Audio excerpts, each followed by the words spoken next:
لله نحمده ونستعينه ونستغفره ونؤمن به ونتوكل عليه ونعوذ بالله من شرور أنفسنا ومن سيئات أعمالنا من يهده الله فلا مضل له ومن يضلله فلا هادي له وأشهد أن لا إله إلا الله وحده لا شريك له وأشهد أن سيدنا وسندنا ونبينا ومولانا محمدا عبده ورسوله صلى الله تعالى عليه وعلى آله وأصحابه وبارك وسلم تسليما كثيرا كثيرا. أما بعد فأعوذ بالله من الشيطان الرجيم. بسم الله الرحمن الرحيم. شهر رمضان الذي أنزل فيه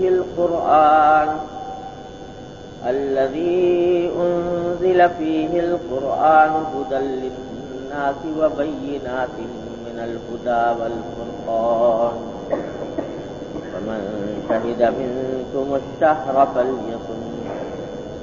آمنت بالله صدق الله مولانا العظيم وصدق رسوله النبي الكريم ونحن على ذلك من الشاهدين والشاكرين والحمد لله رب العالمين.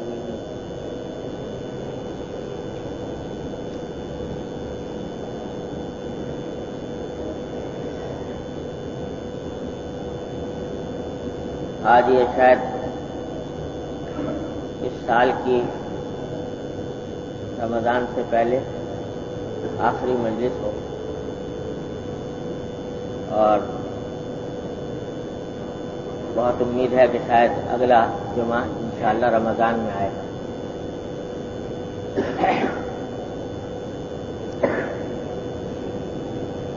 رمضان المبارک میں ہماری اس مجلس کا سلسلہ موقوف رہا کرتا ہے، اس لیے یہ رمضان سے پہلے ہماری آپ کی اس جگہ پر آخری ملاقات ہوگی.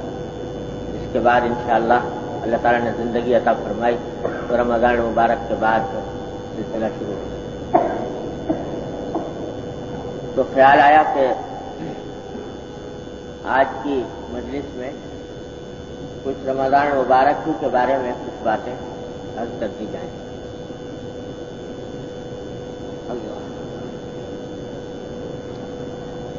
کون مسلمان ہے جو رمضان کے مہینے کی عظمت اور برکت سے واقف نہ ہو؟ اس کو بیان کرنا تحصیل حاصل ہے. اللہ تبارک و تعالی نے یہ مہینہ بنایا ہے اپنے لیے، اپنی عبادت کے،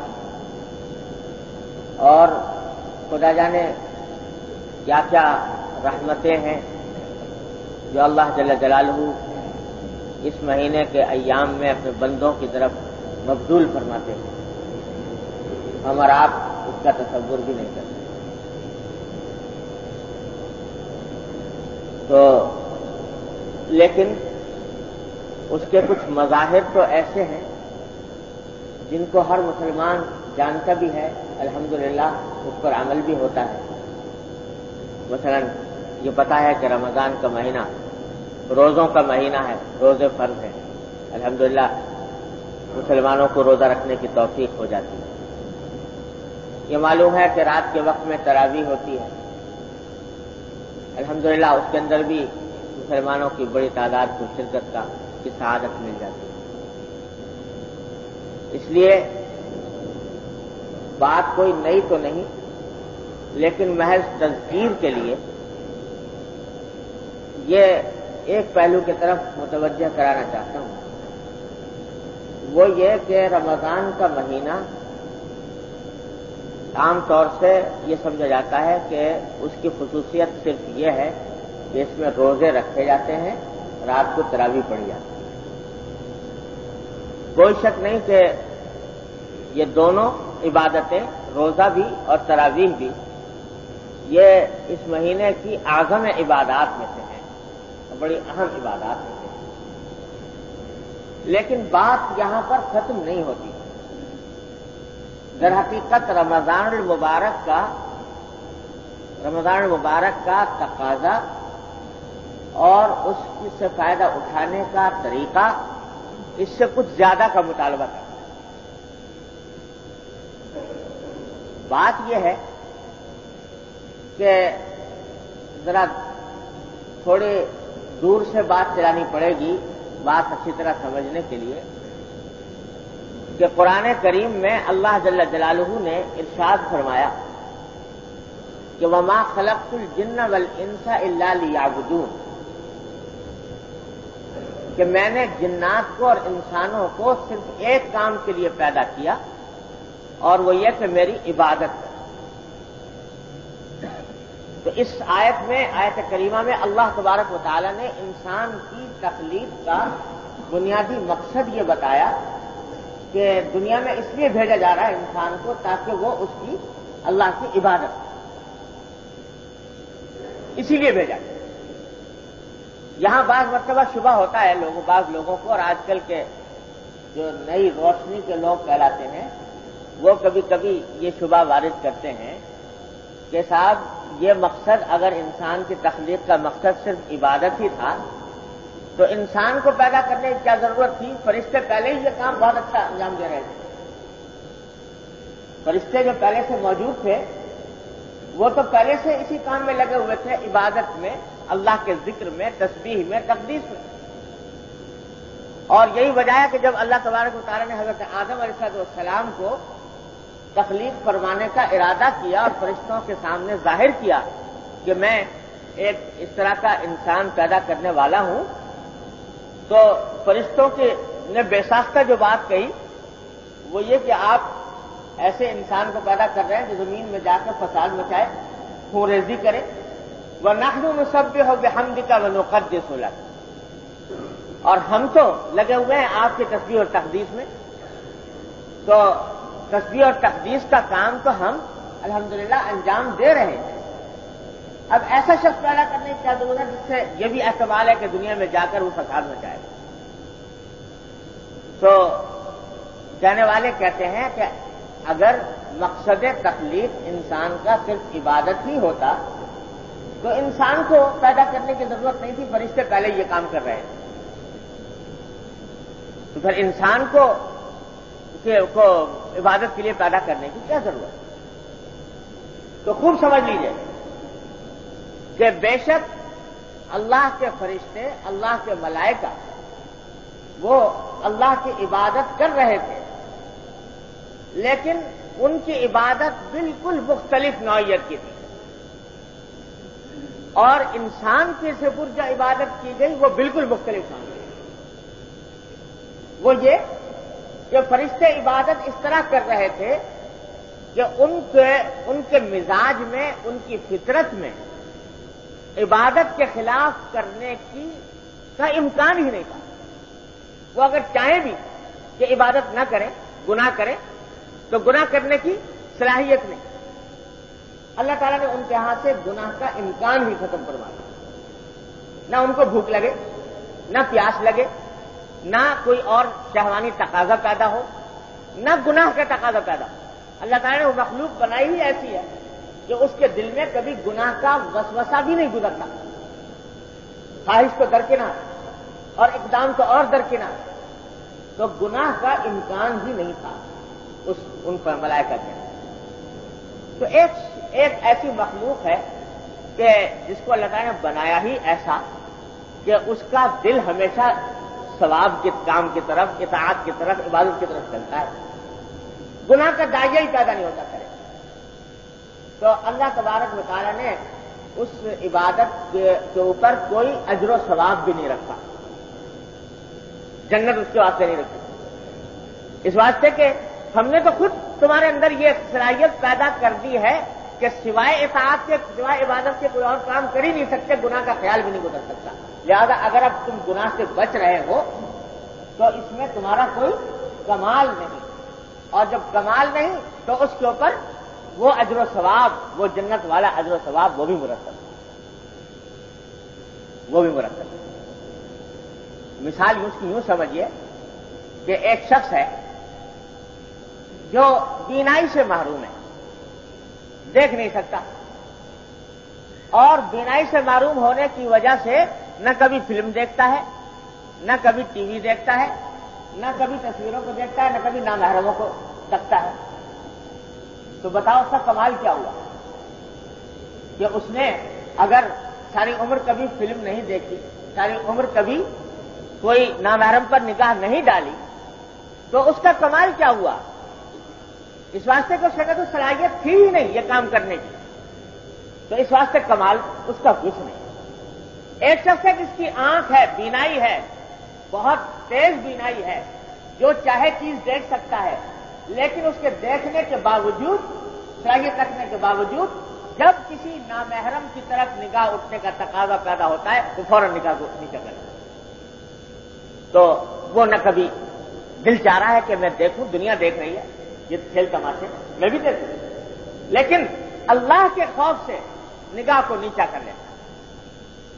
تو دونوں میں زمین و آسمان کا فرق ہے. وہ بھی گناہ سے بچ رہا ہے، یہ بھی گناہ سے بچ رہا ہے، لیکن اس کا گناہ سے بچنا کوئی کمال نہیں، اس کا گناہ سے بچنا کمال ہے. تو ملائکہ اگر کھانا نہ کھائیں صبح سے لے کے شام، اللہ تعالیٰ نے کہا کہ کھانا مت کھانا، نہیں کھایا، تو کمال اس لیے نہیں کہ ان کو بھوک لگتی ہی نہیں، کھانے کی حاجت ہی نہیں، کھانے کا تقاضا ہی نہیں. یاد اگر کھانا نہیں کھایا تو کوئی کمال نہیں، کوئی اجر، اس کے اوپر اجر و ثواب بھی نہیں.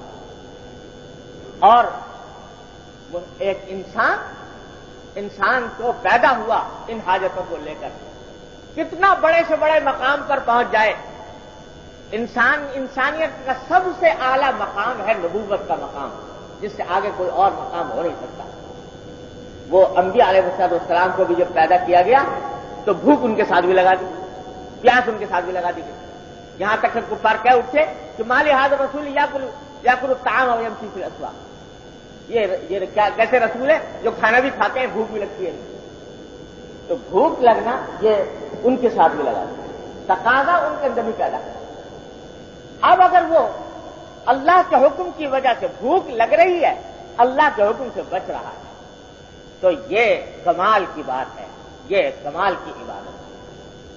تو جس عبادت کے لیے فرشتے پیدا کیے گئے تھے وہ عبادت کوئی کمال نہیں تھا، ایسا کمال نہیں تھا کہ جو جنت کا مستحق بنا دے ان کو. اس لیے ان کی عبادت پر اکتفا نہیں کیا گیا.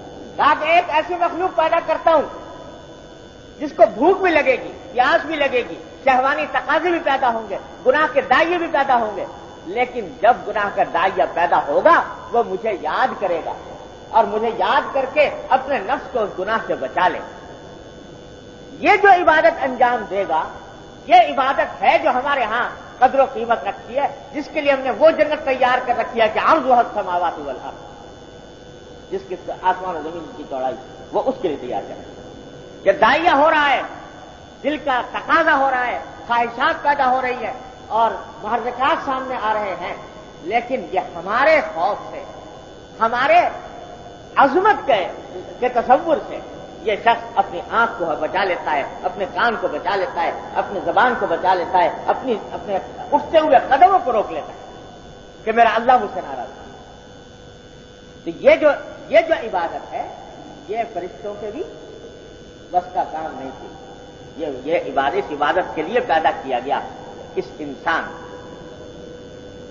اللہ اس عبادت کے لیے پیدا کیا گیا انسان.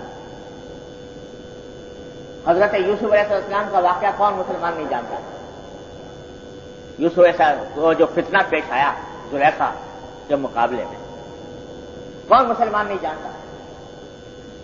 اس فتنے کے موقع پر یوسف علیہ السلام کا جو کمال تھا وہ یہی تھا کہ لقد ہمت بھی وہم بہا، لوگ اس کو نقص کہتے ہیں یہ کمال ہے حضرت یوسف علیہ السلام کا. قرآن کریم کہتا ہے کہ جب زلیخا نے دعوت دی حضرت یوسف علیہ السلام کو گناہ کی تو اس زلیخا کے دل میں بھی گناہ کا خیال پیدا ہوا.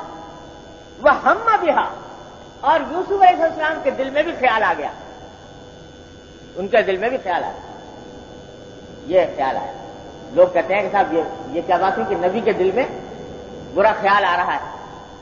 حالانکہ قرآن کو بتانا یہی مقصود ہے کہ کمال ہی یہ ہے کہ اس خیال کے آنے کے باوجود اللہ جل جلالہ کے خوف سے، اللہ تبارک و تعالیٰ کی عظمت کے استحضار سے اس دل میں خیال آنے کے باوجود خیال کو پٹک دیا اور اللہ جل جلالہ کے سامنے سر تسلیم خم کر دیا کہ انہ ربی احسن مثوایا.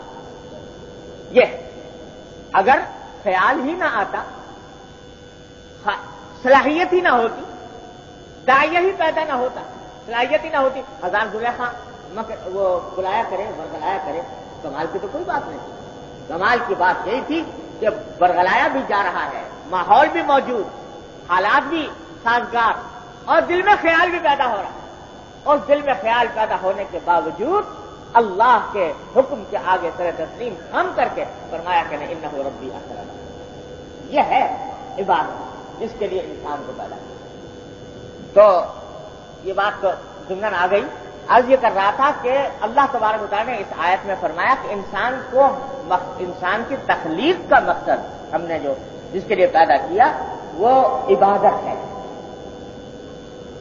اور عبادت بھی فرشتوں کی عبادت سے الگ عبادت، کہ فرشتے میں عبادت کے خلاف کرنے کی صلاحیت ہی نہیں. ہم نے اس کو پیدا کیا جس میں صلاحیت ہر طرح کی رکھ دی، پھر بھی ہماری عبادت کریں، اس کام کے لیے پیدا کیا. تو جب اللہ تبارک و تعالیٰ نے پیدا فرمایا ہمیں آپ کو اصل مقصد تخلیق ہے عبادت، تو اس کا تقاضا تو یہ تھا کہ جب انسان دنیا میں آئے تو صبح سے لے کر شام تک کوئی کام بجز عبادت کے نہ کرے. بھائی جو مقصد جس کے لیے آیا ہے، جس کے لیے پیدا کیا گیا ہے، جب وہ عبادت ہے تو اس کے سوا کوئی اور کام کرنے کی اجازت نہ ہونی چاہیے، اس لیے کہ پیدا اسی کام کے لیے ہوا. اور دوسری طرف ایک اور آیت میں فرمایا کہ ان اللہ اشتری من المؤمنین انفسهم واموالهم بان لهم الجنہ، کہ اللہ تعالیٰ نے مومنوں سے ان کی جانیں بھی خرید لی، ان کے مال بھی خرید لیے، اور معاوضہ مقرر فرمایا کہ ان کو آخرت میں جنت ملے گی. جنت کے معاوضے میں انسانوں کے مومنوں کی جانیں بھی خرید لی، مال بھی خرید لی. تو جب جانیں بک چکی تو یہ جان جو ہم لیے بیٹھے ہیں یہ ہماری نہیں، یہ بکی ہوئی ہے، بکا ہوا مال ہے، قیمت اس کی لگ چکی. جب اپنی جان نہیں تو اس کا تقاضا یہ تھا کہ اس جان کو، اس وجود کو، اس جسم کو سوائے اللہ کے عبادت کے کسی اور کام میں خرچ نہ کیا جائے. لہذا اگر حکم ہمیں آپ کو یہ ہوتا کہ بھائی تمہیں اور کچھ کام کرنے کی اجازت نہیں، صبح سے شام تک سجدے میں پڑے رہا کرو، اللہ اللہ کیا کرو، اس کے سوا کوئی کام تمہارے لیے جائز نہیں، نہ کمانا، نہ کھانا، نہ پینا، نہ کچھ، تو یہ حکم بھی کچھ انصاف کے خلاف نہ ہوتا، کیونکہ پیدا ہی اس کام کے لیے کیا گیا، عبادت کے لیے، اور جان خرید لی گئی، معاوضہ لگا دیا گیا، تو اس کے بعد پھر کسی اور کام میں لگانے کی گنجائش نہ ہونی چاہیے. لیکن یہ تو عجیب غریب خریدار ہے جانوں کا. وہ خریدار اللہ تبارک و تعالیٰ ایسے خریدار ہیں کہ قیمت بھی پوری لگا دی، جنت خرید بھی لیا اور پھر لوٹا بھی دیا، چلو تم ہی رکھو. وہ جان ہمیں لوٹا بھی دی اور اس کے لیے ہمیں آپ کو جائز قرار دے دیا کہ کھاؤ، کماؤ، پیو، اپنے دنیا کے کاروبار بھی کرو، تو یہ کام تمہارے لیے جائز کر دیا. تو کھانا جائز، کمانا جائز، جائز حدود میں رہ کر ہنسنا بولنا جائز، اور یہ سارے کام جائز کر کے بس یہ کہہ دیا کہ بھائی 5 وقت نماز پڑھ لیا کرو اور فلاں چیزوں سے پرہیز کیا کرو، یہ چند احکام عائد کر دیے گئے، باقی سارا وجود ہمیں آپ کو لوٹا کہ جس طرح چاہو کر. تو یہ اللہ تعالیٰ کی رحمت عظیمہ ہے کہ اس نے ہمارے لیے جائز کر دیا یہ سب. تو لیکن جائز کرنے کا نتیجہ یہ ہوتا ہے، اللہ تبارک و تعالیٰ بھی جانتے تھے کہ یہ انسان، اس کے اندر ہم نے دونوں قسم کی صلاحیتیں رکھی ہیں، الہمہا فجورہا و تقواہا. تو جب یہ دنیا میں لگے گا، دنیا کے کاروبار میں مشغول ہوگا، تو اس کو رفتہ رفتہ وقفے سے اس کے دل پر غفلت کے پردے پڑ جایا کریں گے. اجازت تو دی گئی کہ بھائی کمائی کرو، کسب معاش کرو، جائز طریقے سے تجارت کرو، ملازمت کرو، زراعت کرو، نوکری کرو، جو چاہو کرو، یہ سب اجازت دے دی. اللہ تعالیٰ جانتے تھے کہ یہ کرنے تو شروع میں جائے گا اس کام کے لیے، رفتہ رفتہ اسی میں کھو جائے گا، اور اس کے دل پر غفلت کا زنگ لگنے کا اندیشہ ہے کہ یہ غفلت کا حجاب اس کے اوپر پڑتے رہیں گے. تو اللہ تبارک و تعالیٰ نے اس غفلت کے حجاب کو وقتاً فوقتاً دھونے کے لیے اور دور فرمانے کے لیے کچھ احکام رکھے. ان میں سے ایک ہے یہ رمضان کا مبارک اس کام کے لیے کہ سال کے 11 مہینے لگے ہوئے ہو، تجارت میں، زراعت میں، مزدوری میں، کھانے میں، کمانے میں، ہنسنے میں، بولنے میں، یہ سال کے 11 مہینے اسی کام میں سب کر رکھے ہیں. ان 11 مہینوں میں مصروف ہونے کے نتیجے میں دلوں پر غفلت کا حجاب پڑنے لگتا ہے، پردہ پڑنے لگتا ہے. تو ایک مہینہ اس کام کے لیے اللہ تبارک و تعالیٰ نے مقرر فرما دیا کہ اس میں اصل مقصد تخلیق کی طرف لوٹ کر آؤ. جو اصل تمہارا مقصد تخلیق تھا، جس کے لیے دنیا میں بھیجا گیا تھا، جس کے لیے پیدا کیا گیا تھا، یعنی عبادت، اس کام کو اس کی طرف لوٹانے کے لیے یہ مہینہ اللہ تبارک و تعالیٰ نے رکھا رمضان، کہ سارے 11 مہینے کے اندر جو گناہ ہوئے ان کو اس میں بخشواؤ، اور دل کی صلاحیتوں کے اوپر جو میل آیا اس کو دھلواؤ، دل کے اوپر غفلت کے جو پردے پڑے ان کو اٹھواؤ.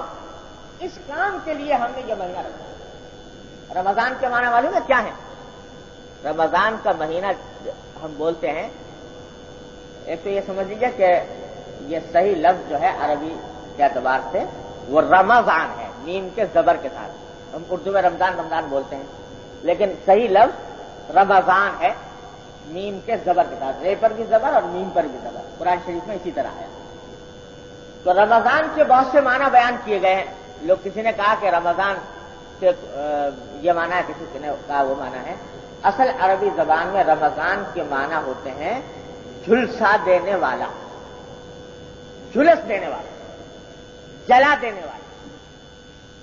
تو بعض لوگوں نے کہا کہ یہ رمضان کا مہینہ اس لیے رمضان اس کا نام رکھ دیا گیا کہ جب سب سے پہلے جس وقت اس کا نام رکھا جا رہا تھا تو اس سال یہ مہینہ ایسی شدید گرمی میں آیا تھا کہ لوگ جھلس رہے تھے گرمی سے.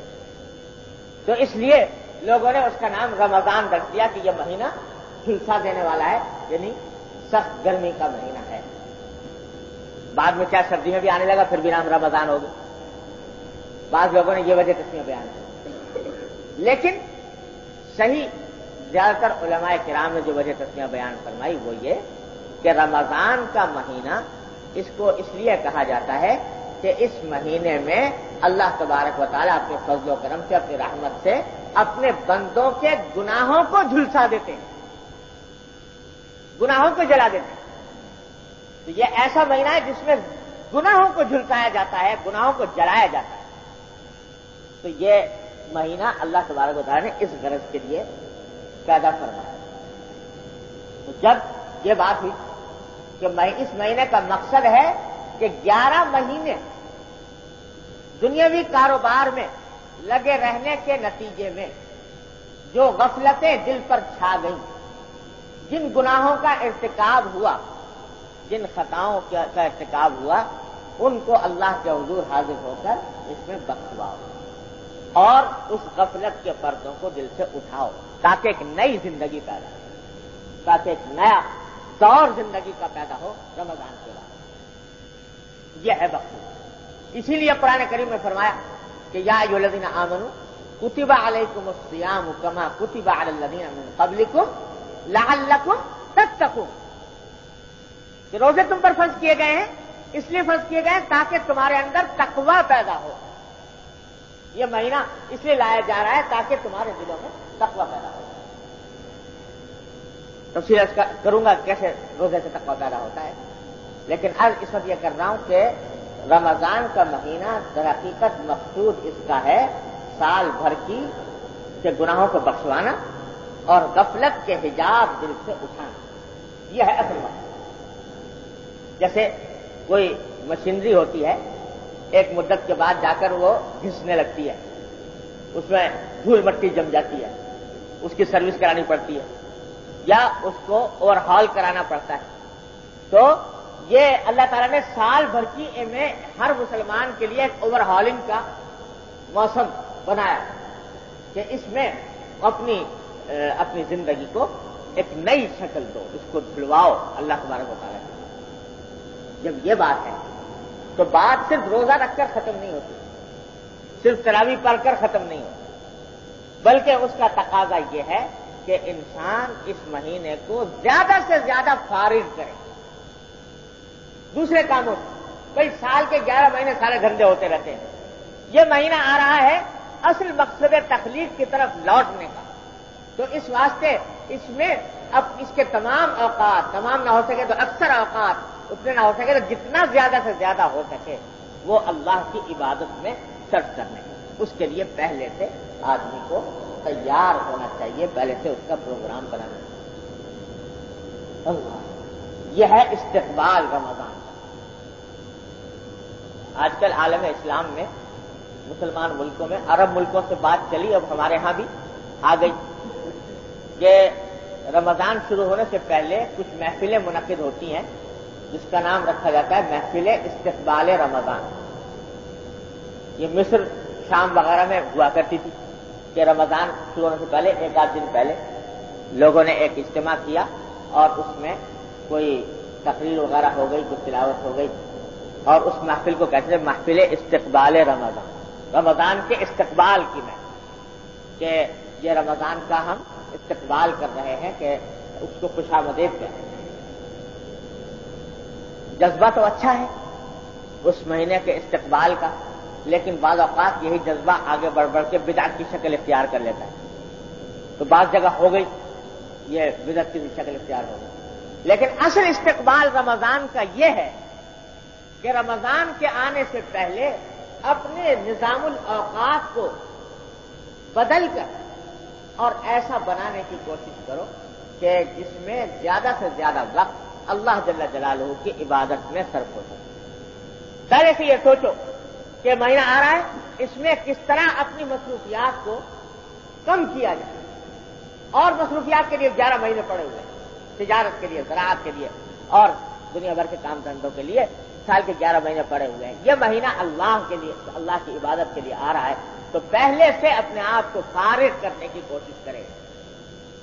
اگر بالکلیہ فارغ کر سکے سبحان اللہ، بہت اچھی بات ہے، اور اگر بالکلیہ کوشش نہیں کر سکتا تو کم از کم اپنی مصروفیات کو کم کرے، دوسری مصروفیات کو، اور اپنے مشاغل کو گھٹائے، جتنے کاموں کو رمضان کے بعد کے اوپر محول کر سکتا ہے وہ کرے، اور رمضان کے زیادہ سے زیادہ اوقات کو عبادت میں لگانے کی فکر کرے۔ یہ ہے میرے نزدیک صحیح استقبال رمضان کا طریقہ۔ وہ آج سے ہی ہوگا کہ پہلے سے کام دھندے نمٹا ہے، پہلے سے جو معاملات تعلقات ہیں ان کو اس طریقے سے ترتیب دے کہ رمضان میں زیادہ وقت دینا نہ پڑے۔ اس کو پہلے سے اپنے آپ کو نظام الاوقات تیار کر کے رمضان گزارنے کا ایک نیا نظام بنا، یہ کام ہے استقبال رمضان۔ یہ کر لیا تو انشاءاللہ ثم انشاءاللہ اس مہینے کے اندر کی جو صحیح روح ہے اور اس کی جو انوار و برکات ہیں اللہ تبارک و تعالیٰ کی رحمت سے وہ حاصل ہوں۔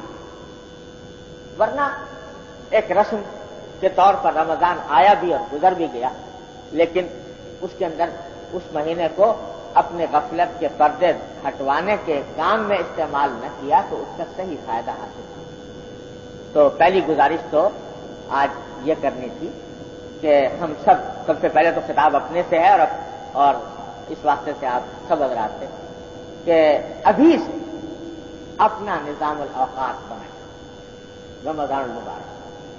سب سے پہلا کام یہ کریں کہ اپنی مصروفیات پر نگاہ کریں، کون سے کام ایسے ہیں جو رمضان میں چھوڑے جا سکتے ہیں یا جن کو مؤخر کیا جا سکتا ہے، ان کو مؤخر کریں یا چھوڑیں اور اپنے آپ کو فارغ کرنے کی کوشش کریں عبادت۔ پہلی گزارش کریں۔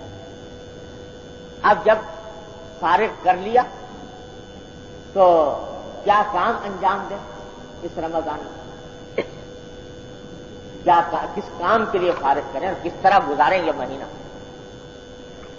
تو جیسا میں نے عرض کیا، روزہ رکھنا وہ تو ہے ہی، اس میں کوئی کلام نہیں، ہر مسلمان جانتا ہے۔ تراویح پڑھنا ہر شخص جانتا ہے، لیکن ایک پہلو کی طرف متوجہ خاص طور پر کرنا چاہتا ہوں۔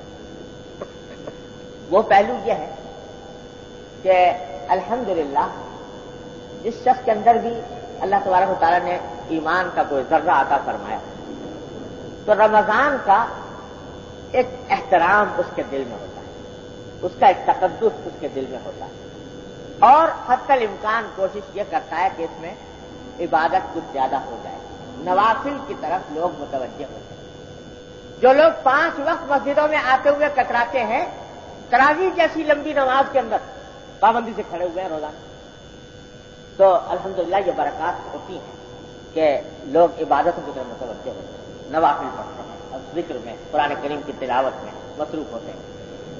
اللہ تعالیٰ اس سلسلے میں اور ترقی عطا کرے۔ لیکن جو بات سب سے پہلے یاد رکھنے کی ہے وہ یہ کہ ان سب نفلی عبادتوں اور نفلی نمازوں، نفلی ذکر، نفلی تسبیحات، نفلی تلاوت، ان سب سے زیادہ مقدم چیز ایک اور ہے جس کی طرف کما حقو توجہ نہیں، وہ یہ کہ اس مہینے کو کسی طرح گناہوں سے پاک کر کے گزارو،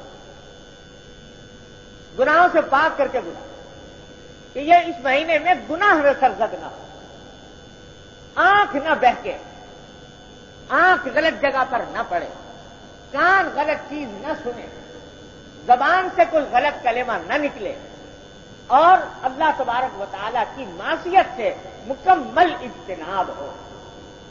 یہ اس طرح گزار، اس مہینے اس طرح گزار لیا۔ میں کہتا ہوں ایک نفل نہ پڑھو اور تلاوت زیادہ نہ کرو اور ذکر تسبیح کچھ نہ کرو، لیکن رمضان کا مہینہ گناہوں سے بچ کر گزارو۔ ایک مرتبہ یہ طے کر لو کہ بھائی یہ ساری زندگی جو ہم گزار رہے ہیں 11 مہینے کے اندر، اس میں پتہ نہیں خدا جانے کیا کچھ الا بلا میں مبتلا رہتے ہیں، یہ ایک مہینہ آ رہا ہے اللہ تبارک و تعالیٰ کا مہینہ ہے، کم از کم اس کو تو گناہوں سے پاک کرو، اس میں تو اللہ تبارک و تعالیٰ کی نافرمانی نہ کرو، اس میں تو جھوٹ نہ بولو، اس میں تو غیبت نہ کرو، اس میں تو بدنگاہی میں مبتلا نہ ہو، اس میں تو کانوں کو غلط جگہ استعمال نہ کرو، اس میں تو رشوت نہ کھاؤ، سود نہ کھاؤ۔ یہ ایک مہینہ کم سے کم اس کام کے لیے بنا۔ کیوں؟ اس واسطے کہ روزے تو بڑے ذوق شوق سے رکھ رہے ہیں ماشاءاللہ رمضان میں۔ روزے کا کیا معنی ہے؟ روزے کے معنی یہ ہے کہ کھانے سے اجتناب، پینے سے اجتناب اور نفسانی خواہشات کی تکمیل سے اجتناب، یہ 3 چیزیں ہیں۔ اب یہ تینوں چیزیں ایسی ہیں کہ فی نفسی سب حلال تھی۔ کھانا حلال ہے کہ حرام ہے؟ حلال۔ پینا حلال، جائز طریقے سے زوجین کا ایک دوسرے سے نفسانی خواہشات کی تکمیل کرنا حلال۔ تو روزے کے اندر یہ حلال چیزیں تو کر لی، ان سے تو ہو گیا پرہیز، کھا نہیں رہے، پی نہیں رہے، یہ کام نہیں کر رہے۔ اور جو چیزیں پہلے سے حرام تھی، جھوٹ بولنا، غیبت کرنا، بدنگاہی کرنا، یہ پہلے سے حرام چلی آ رہی تھی، جو ہر حال میں حرام تھی، وہ ہو رہی ہیں۔ روزہ رکھا ہوا ہے اور جھوٹ بول رہا ہے، روزہ رکھا ہوا ہے اور غیبت کر رہا ہے، روزہ رکھا ہوا ہے اور بدنگاہی کر رہا ہے، روزہ رکھا ہوا ہے اور روزے کے وقت کو بہلانے کے لیے وہ گندی گندی فلمیں دیکھ رہا ہے، تو یہ کیا روزہ ہوا بھائی؟ یہ کیا روزہ ہوا؟ حلال چیز تو چھوڑ دی اور حرام چھوڑی نہیں۔ اسی لیے حدیث میں فرمایا نبی کریم سرور دو عالم صلی اللہ علیہ وسلم کہ اللہ تبارک و تعالیٰ فرماتے ہیں کہ جو شخص روزے کی حالت میں جھوٹ نہ چھوڑے، جھوٹ بولنا نہ چھوڑے روزے کی حالت میں، تو مجھے اس کے بھوکا پیاسا رہنے کی کوئی حاجت نہیں، مجھے اس کے بھوکا پیاسا رہنے کی کوئی حاجت نہیں۔ کیوں؟ اس لیے کہ جب جھوٹ پہلے ہی سے حرام تھا وہ نہ چھوڑا تو کھانا چھوڑ کے چلے۔ اگرچہ فقہی اعتبار سے روزہ ہو گیا، روزہ کسی مفتی سے پوچھو کہ صاحب روزہ بھی رکھا تھا اور جھوٹ بھی بولا تھا، تو مفتی یہی کہے گا کہ روزہ ادا ہو گیا، یعنی قضا واجب نہیں۔ لیکن قضا واجب نہ ہونے کے معنی یہ ہے کہ ثواب ملیا میٹ روزے کا، اور اس کی جو برکات تھی وہ ملیا میٹ، اس واسطے کہ اس کی جو روح ہے وہ تم نے حاصل کی، وہ تم نے حاصل۔ تو گناہوں سے پرہیز، دیکھو یہ جو ابھی آیت میں نے آپ کو سنائی، یا ایھا الذین آمنوا کتب علیکم الصیام کما کتب علی الذین من قبلکم، اے ایمان والو تمہارے اوپر روزے فرض کیے گئے جیسے کہ پہلے لوگوں پر، پہلی امتوں پر فرض کیے گئے۔ کیوں فرض کیے گئے؟ قرآن نے فرمایا لعلکم تتقون، تاکہ تمہارے اندر تقوی پیدا ہو۔ یعنی روزہ اصل میں اس لیے مشروع کیا گیا، اس لیے فرض کیا گیا تمہارے دل میں، تاکہ اس کے ذریعے تمہارے دل میں تقوی کی شمع روشن ہو، تقوی کی شمع روشن ہو۔ اس لیے ہے روزہ۔ کیسے پیدا ہوتا ہے؟ روزے سے تقوی، روزے سے تقوی کیسے پیدا ہوتا ہے ذرا سمجھیے، سمجھنے کی بات۔ اللہ، روزے سے تقوی، اس بعض علماء کرام نے فرمایا کہ اس لیے پیدا ہوتا ہے کہ روزہ جو ہے انسان کی قوت حیوانیہ، قوت بہیمیہ، اس کو توڑتا ہے۔ جب آدمی بھوکا رہے گا تو اس کی جو حیوانی خواہشات ہیں اور حیوانی تقاضے ہیں وہ کچلے جائیں گے، اور وہ کچلے جائیں گے تو گناہوں کے اوپر اقدام کرنے کا جذبہ اور داعیہ سست پڑ جائے گا، جذبہ داعیہ سست پڑ جائے گا۔ یہ بات لوگوں نے یہ وجہ بیان کرنا ہے۔ لیکن ہمارے حضرت حکیم الامہ قدس اللہ تعالیٰ تعالیٰ کے درجات بلند فرمائے، انہوں نے فرمایا کہ نہیں، بات صرف اتنی نہیں، قوت بہیمیہ توڑنے ووڑنے کی بات صرف اتنی نہیں۔ بات دراصل یہ ہے کہ اگر آدمی صحیح طریقے سے روزہ رکھے گا تو یہ روزہ بذات خود تقوی کی ایک عظیم الشان سیڑھی ہے۔ کیسے؟ تقوی کے معنی کیا ہوتے ہیں؟ تقوی کے معنی یہ ہوتے ہیں کہ اللہ جل جلالہ کے عظمت کے استحضار سے اس کے گناہ سے بچنا۔ اگر حقیقت تقوی کے دیکھو تو یہ ہے کہ یہ سوچ کر کہ میں اللہ کا بندہ ہوں، اللہ مجھے دیکھ رہا ہے، اللہ کے سامنے مجھے جواب دینا ہے، اللہ کے سامنے پیش ہونا ہے، تو اس کے تصور سے انسان جب گناہ کو چھوڑتا ہے، یہ ہے تقوی، یہ ہے تقوی۔ وَأَمَّا مَنْ خَافَ مَقَامَ رَبِّهِ وَنَهَى النَّفْسَ عَنِ الْهَوَىٰ، کہ جو اس بات سے ڈرتا ہے کہ مجھے اللہ کے سامنے، پروردگار کے سامنے جا کے کھڑا ہوگا، اور اس واسطے وہ اپنے نفس کو ہوائے خواہشات سے روکتا ہے، یہ ہے تقوی۔ تو روزہ اس کی بہترین ٹریننگ ہے، بہترین تربیت ہے۔ جب روزہ رکھتے ہیں، جیسا ہی آدمی اللہ بچائے گناہگار ہو، خطا کار ہو، کم ہمت ہو، جیسا بھی ہو، جب ایک مرتبہ روزہ رکھ لیا تو روزہ رکھنے کے بعد کیفیت کیا ہوتی ہے؟ سخت گرمی کا دن، بہت زبردست پیاس لگی ہوئی، پیاس کا شدید تقاضا، کمرے میں اکیلا، کنڈی لگی ہوئی، فریج موجود، اس میں ٹھنڈا پانی موجود، کوئی دیکھنے والا نہیں، تو اس وقت میں انسان کا نفس تقاضا کرتا ہے کہ یہ ٹھنڈا پانی اس شدید گرمی کے عالم میں یہ پی لوں، مگر پیے گا نہیں، پیے۔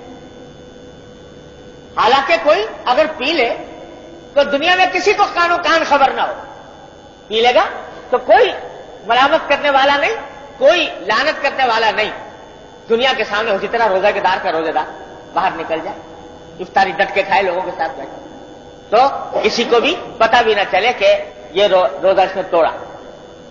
تو کوئی ہاتھ پکڑنے والا نہیں، کوئی ملامت کرنے والا نہیں، کوئی دیکھنے والا نہیں، لیکن اس کے باوجود نہیں پیتا۔ کیوں نہیں پیتا؟ سوائے اس کے کوئی اور وجہ نہیں ہے، اس لیے نہیں پیتا کہ اگرچہ کوئی اور نہیں دیکھ رہا مگر میرا مالک جس کے لیے روزہ رکھا تھا وہ دیکھ رہا، اس کے سوا کوئی اور وجہ رکنے کی ہے نہیں۔ تو یہ اسی واسطے اللہ تعالیٰ فرماتے ہیں کہ اور سارے اعمال جتنے بھی انسان کرتا ہے وہ تو کرتا ہے، اس طرح بھی کرتا ہوگا، لیکن الصوم لی، روزہ تو تنہا میرے لیے ہے، وَأَنَا أَجْزِي بِهِ، کیونکہ میرے لیے ہے لہذا میں ہی اس کی جزا دوں گا۔ اور اعمال کے بارے میں فرمایا کہ اس کا کسی کا 10 گنا اجر، کسی کا اتنا گنا اجر، کسی کا 100 گنا اجر، کسی کا 70 گنا اجر، یہاں تک کہ صدقے کا 700 گنا اجر فرمایا، اور سب کی کے حساب ہے، لیکن روزے کا اجر میں دوں گا کیونکہ روزہ میرے لیے رکھا تھا۔ یہ جو شدید گرمی میں پیاس کے حلق میں کانٹے جمے ہوئے اور زبان پیاس سے خشک ہے اور فریج میں ٹھنڈا پانی موجود ہے اور تنہائی ہے، کوئی دیکھنے والا نہیں ہے، لیکن یہ میرا بندہ جو پانی نہیں پی رہا یہ صرف اس لیے نہیں پی رہا کہ میرے سامنے کھڑے ہونے کا اس کو احساس، بس یہ ہے، یہی احساس، اسی احساس کا نام ہے تقویٰ۔ جب یہ احساس پیدا ہو گیا تو تقویٰ، اسی کا نام تقویٰ۔ تو روزہ تقویٰ کی ایک بہت اہم شکل بھی ہے، اس کی ایک سیڑھی بھی ہے، اس کی ایک تربیت۔ تو ہم نے روزے اس لیے فرض کیے تاکہ اس روزے کے ذریعے تقویٰ کی عملی تربیت ہے، اور جب یہ عملی تربیت اختیار کر رہے ہو تو اب اس کو ذرا آگے بڑھاؤ کہ جس طرح وہاں اللہ کے خوف سے پانی پینے سے رک گئے تھے، وہاں اللہ کے خوف سے کھانا کھانے سے رک گئے تھے، اسی طرح جب کاروبار زندگی میں نکلو اور وہاں کوئی داعی اور تقاضا پیدا ہو اللہ کی معصیت کا، اللہ کی نافرمانی کا، تو جس طرح وہاں رک گئے تھے ہمارے خیال سے، اسی طرح وہاں بھی رک گئے۔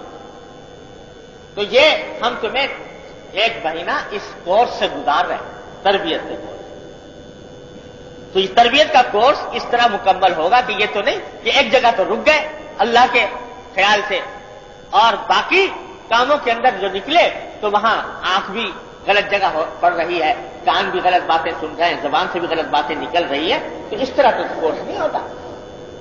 جس طرح علاج ضروری ہے اسی طرح پرہیز بھی ضروری ہے۔ علاج ضروری ہے نا تو پرہیز بھی ضروری۔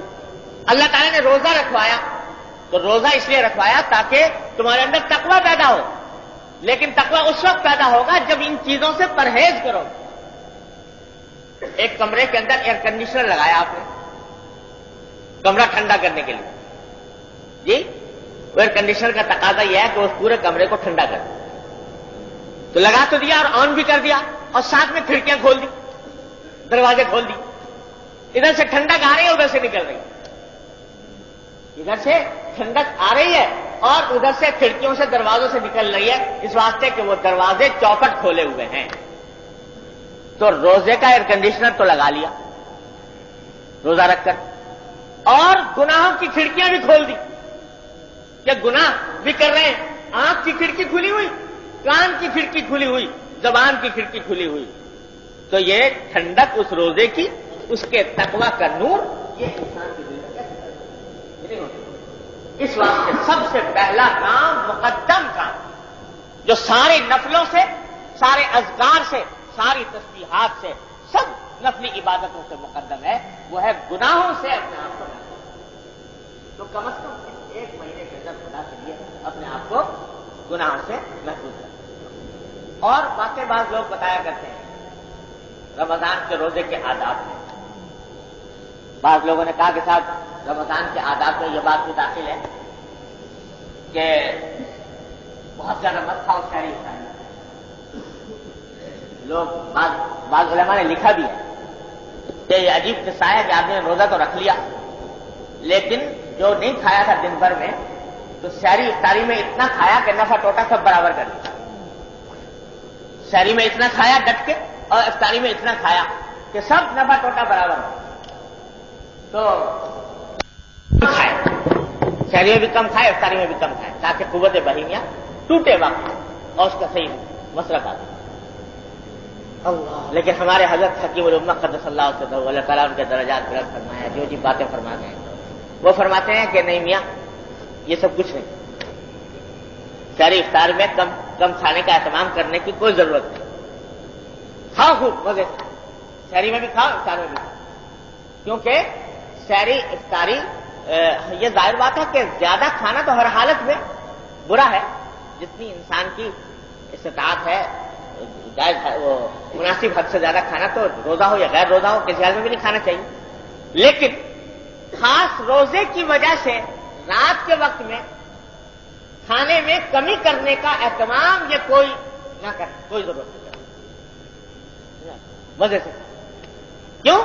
اس واسطے کہ اللہ تعالیٰ تو فرما رہا ہے کلوا واشربوا حتی یتبین لکم الخیط الابیض من الخیط الاسود من الفجر، تمہیں کھاؤ اور پیو یہاں تک کہ وہ نظر آنے لگے صبح صادق۔ تو اللہ تعالیٰ تو فرما رہا ہے کلوا واشربوا، اور ہم کہیں کہ نہ کھائیں، تو یہ تو کوئی بندگی نہ ہوئی۔ ارے اصل بات تو ساری عبادتوں میں نہ قوت بہیمیہ توڑنا وڑنا سب بات کی حکمت ہے، اصل حکمت تو یہ ہے کہ ان کے حکم کی اتباع ہو۔ میں ہمیشہ آپ حضرات سے یہ کہا کرتا ہوں کہ سارا دین جو ہے نا وہ اس کا سارے دین کا مدار ہے کس پر؟ اتباع، اللہ کا حکم، اللہ کے رسول کا حکم، بس۔ وہ جب کہے کہ کھاؤ تو کھاؤ، اس وقت دین ہی یہ ہے کہ کھاؤ، جب وہ کہیں کہ نہ کھاؤ تو اسے رک جاؤ۔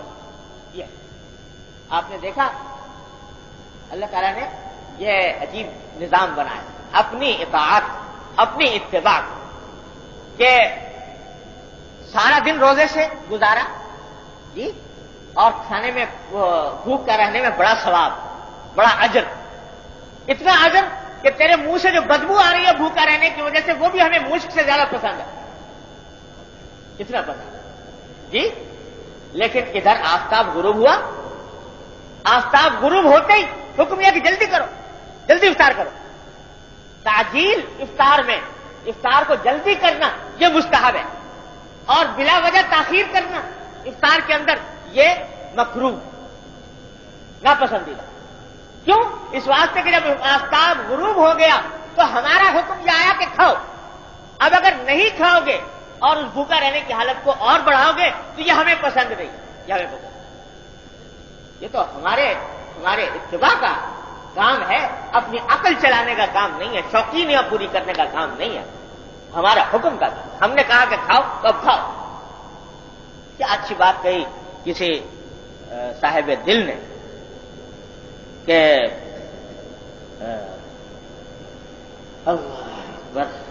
ویسے عام حالات میں حرص جو ہے وہ بڑی ناپسندیدہ چیز ہے، حرص دنیا کی کسی چیز کی حرص، ہوس بہت بری چیز ہے، لیکن جب وہ کہیں کہ حرص کرو تو پھر حرص ہی میں مزہ ہے، جب وہ کہیں کہ حرص کرو تو پھر حرص ہی میں لطف ہے۔ تو وہ کسی شاعر نے کہا اللہ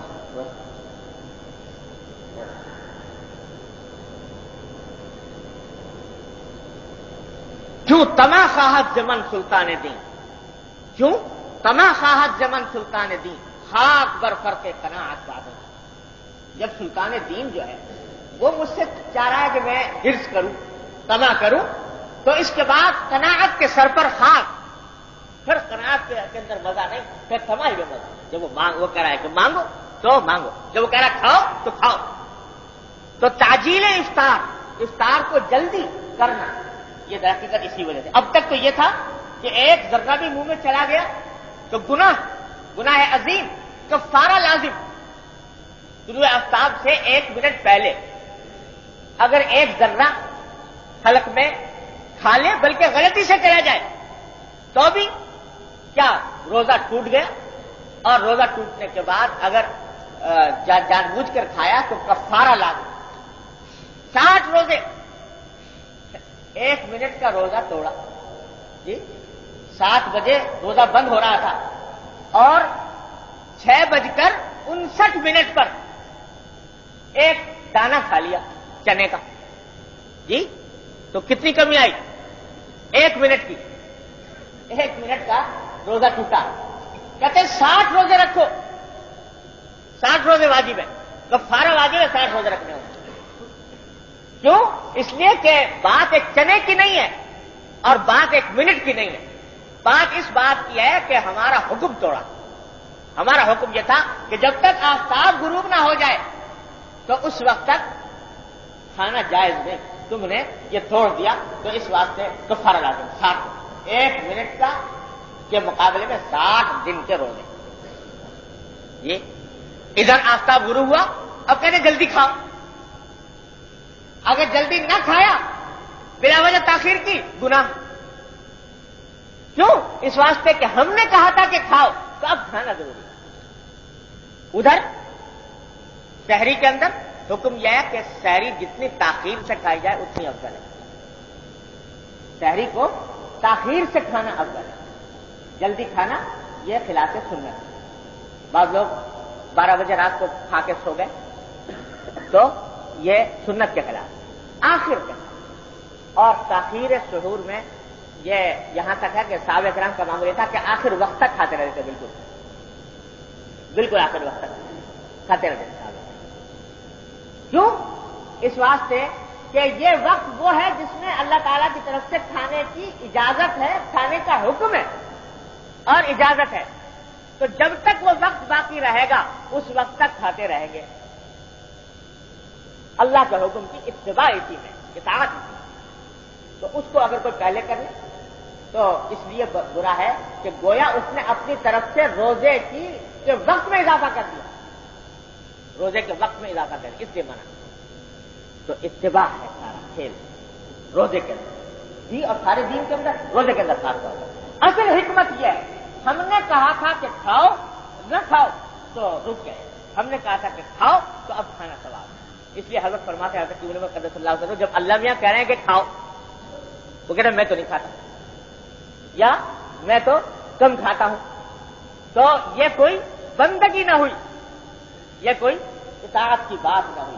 ارے نہ کھانے میں کچھ رکھا ہے نہ کھانے میں کچھ رکھا ہے تو ان کے حکم کی اطاعت. لہٰذا جب انہوں نے کہا تھا کہ کھاؤ تو کھاؤ, اس میں کوئی زیادہ پابندی کرنے کی ضرورت نہیں کہ بہت کم کھاؤ اور یہ کھاؤ فلاں چیز کھاؤ فلاں چیز نہ کھاؤ. تو حضرت فرماتے ہیں کہ میں تو اس مذاق کا قائل ہوں کہ جب اللہ نے کہہ دیا تو کھائیں. ہاں یہ تو کوئی اہتمام کرنے کی چیز ہے, لیکن اہتمام کرنے کی چیز یہ ہے کہ جب روزہ رکھ لیا تو اپنے گناہوں سے بچو. خدا گناہوں سے اپنے آپ کو بچاؤ, آنکھوں کو بچاؤ, کانوں کو بچاؤ, زبانوں کو بچاؤ, اپنے آپ کو گناہ سے محفوظ رکھیں. ہمارے حضرت یہاں تک ایک مرتبہ فرمایا ایک رمضان کے موقع پر واز میں کہ بھائی میں یہاں تک کہتا ہوں, ایسی بات کہتا ہوں کہ کوئی اور بھی نہیں کہے گا, کہ یہاں تک کہتا ہوں کہ بھائی یہ سوچ لو, اپنے آپ سے یہ عہد کر لو کہ بھائی 1 مہینہ گزاریں گے بغیر گناہ کے جی, اور اپنے آپ کو یوں بھی بہلا لو کہ جب مہینہ ختم ہو جائے گا پھر جس طرح جو دن چاہے کرتے رہنا, لیکن اس 1 مہینے کے اندر کم از کم اپنے آپ کو بچا لو گناہ, تاکہ یہ نفس کو تھوڑا سا بہلایا بھی کرو کہ چلو یہ 1 مہینہ ہے, اس کو کم سے کم گزار لو اس طریقے سے. تو حضرت فرما دیتے کہ جو آدمی اس طریقے سے عہد کر لے گا تو اللہ کی رحمت سے امید ہے کہ جب رمضان کا وقت گزرے گا تو اللہ تعالیٰ خود اس کے دل میں داعیہ پیدا کرے. تو لیکن یہ عہد کر, یہ مہینہ آ رہا, یہ اللہ کا مہینہ, یہ عبادت کا مہینہ ہے, یہ تقویٰ پیدا کرنے کا مہینہ ہے, تو اس لیے اس کے اندر ہم گناہ نہیں کرتے. ہر شخص اپنے گریبان میں منہ ڈال کر دیکھ لیں جن جن گناہوں میں مبتلا ان سب کو کے بارے میں عہد کر. رمضان میں آنکھ نہیں اٹھے گی, غلط. یہ آج کل سب سے بہت بڑا فتنہ آنکھوں کا اور کانوں کا پیدا ہوتا ہے, یہ ریڈیو ٹی وی. تو بھائی 1 مہینے کے لیے اٹھا کے تالا لگا کے رکھ, کم سے کم 1 مہینے کے لیے, تو بھائی یہ مہینہ نہیں کھلے گا. تو اس میں جو اللہ تبارک و تعالیٰ کی رحمت سے یہ آنکھ اور کان بہت سے فتنوں سے محفوظ ہو جائے. یہ تو کوئی بات نہ ہوئی کہ صاحب روزہ بھی رکھا اور جناب فواحش کو بھی آنکھوں سے دیکھ رہے ہیں، اس سے لطف اندوز ہو رہے ہیں، اس کو کم از کم 1 مہینے کے لیے تو اٹھا کے رکھیں جی۔ اب بقول حضرت صلی اللہ علیہ وسلم کہ زیادہ دل وہ کرے کہ اچھا بھائی چلو 1 مہینے کے لیے رکھ رہے ہیں، باقی بعد میں دیکھا جائے گا جب نکل جائے، ابھی تو رکھ کم از کم یہ کام۔ دوسری اہم بات جو حضرت فرماتے ہیں وہ یہ کہ بھائی اس مہینے میں کم سے کم رزق حلال کا تو اہتمام کر لو کہ رزق جو آئے، جو لقمہ آئے وہ حلال کا ہے۔ ارے ایسا نہ ہو کہ روزہ تو رکھا اللہ کے لیے، افطار ہو رہا ہے حرام پر، افطار حرام پر ہو رہا ہے، افطار کائے پر ہو رہا ہے؟ سود پر، افطار ہو رہا ہے رشوت پر، افطار ہو رہا ہے حلال حرام آمدنی کے اوپر۔ تو یہ کیا روزہ ہوا کہ سحری بھی حرام، افطاری بھی حرام، بیچ میں روزہ؟ تو یہ تو لعلکم تتقون والی بات۔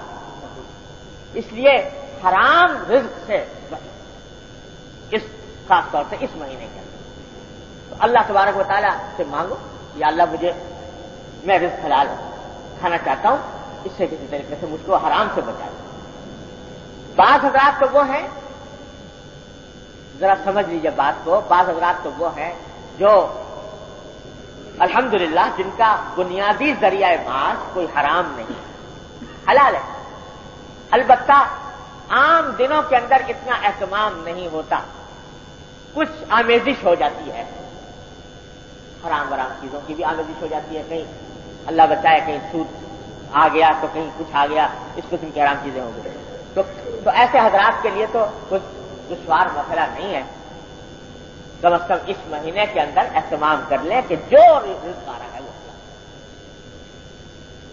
عجیب قصہ ہے کہ رمضان میں اللہ تعالیٰ نے فرمایا تھا کہ یہ صبر کا مہینہ، یہ مواسات کا مہینہ، یعنی غم خاری کا، ایک دوسرے کی ہمدردی کرنے یہ مہینہ، تو اس میں مواسات کے بجائے الٹا کھال کھینچنے کی فکر کرتے ہیں لوگ۔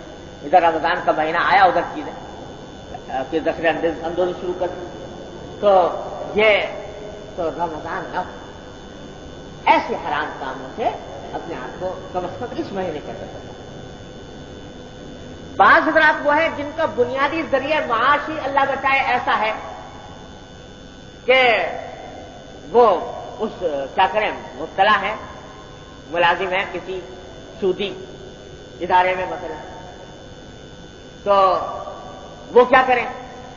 ہمارے حضرت اللہ تعالیٰ ان کے درجات بلند فرمائے، ہر آدمی کے واسطے راستہ بتا دیں، تو فرمانے لگے کہ ایسے آدمی کو بھی یہ چاہیے، میں مشورہ یہ دیتا ہوں کہ کم از کم رمضان کے لیے یہ اہتمام کر لیں کہ اگر ہو سکے رمضان میں چھٹی لے لیں، اور کم از کم اتنا کر لے کہ اس مہینے کا جو خرچہ ہے اس کا کوئی جائز ذریعے سے انتظام کر لے، کوئی اور دوسرا آمدنی کا ذریعہ اس کو اختیار کر لے، کوئی وہ بھی نہ ہو سکے کہ اسے قرض لے لے، اور یہ سوچے کہ یہ مہینہ جو ہے کہ میں اس حلال آمدنی سے کھاؤں اور اپنے بچوں کو کھلاؤں، تو اس طرح سے کریں اس رمضان سے معلوم ہو کہ اس رمضان کا کچھ اہتمام دل کے اندر پیدا ہو، تو یہ کریں۔ ہمارے حضرت یہاں تک فرما گئے کہ چل بھائی اگر کوئی شخص بینک کا ملازم ہے، کسی ایسی چیز کا ہے، تو وہ کم از کم اس مہینے کے اندر یہ کرے۔